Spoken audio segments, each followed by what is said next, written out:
Brad Tavares. A veteran's approach for more than a decade, Brad Tavares has remained a constant in the middleweight division.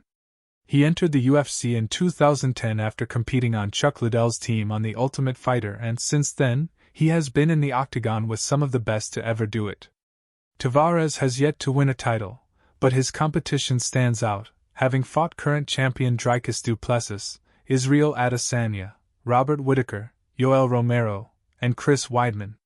He's back at the Apex this Saturday, and although his last outing in the Octagon didn't go the way he wanted against Gregory Rodriguez, Tavares' approach to handling losses has gotten better over time. "As I've gone along in my career, that's gotten much better," Tavares said. "Give yourself that 24 hours, be depressed, sad, and cry or do whatever you got to do. You have your one day, but the next day you got to get over it, and we've got to get ready for the next guy." This weekend, Tavares faces Jun-yong Park, who has been getting close to the middleweight rankings. It was a fight that was originally scheduled for July 20th, but Park was forced to pull out after making weight because of a medical issue. It was scheduled to be a co-main event the first time around, and for Take 2, they are in the same position for UFC Fight Night, Royval vs. Tara. Both Tavares and Park went through entire fight camps, and to have the bout cancelled on weigh-in day was irritating for both.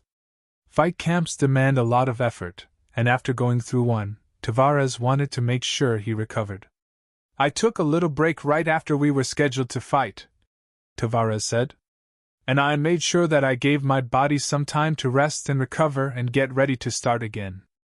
We did it, and now I'm feeling great." Being a veteran, Tavares understands how crucial it is for him to manage his body during fight camp.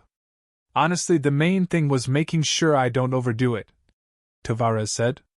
"It's one thing to go into a fight and have a little break, but to go pretty much back-to-back, fight camp to fight camp, it was just all about making sure I don't overdo things, and I feel like I accomplished that." When Tavares fights, it often sees the judges' scorecards, but that doesn't diminish his technical ability on the feet. He's strong when fighting at long or medium range and has never been submitted in 24 UFC fights. When discussing his upcoming fight against Park, Tavares knows he has a challenge in front of him. "I think he's very tough and very durable," Tavares said. "I would say that he's very well-rounded, decent everywhere. I don't think he's the greatest in any one aspect. You know, he doesn't have the accolades of being a wrestler or being this world champion jiu-jitsu guy or world champion kickboxer or boxer, but that being said, he puts MMA together well. When Tavares enters the Octagon, he will break the record for most fights in the middleweight division in UFC history at 25, breaking a tie with Michael Bisping. It's a demonstration of consistency in this sport, and when it goes down this Saturday against Park, expect a technical approach from both athletes.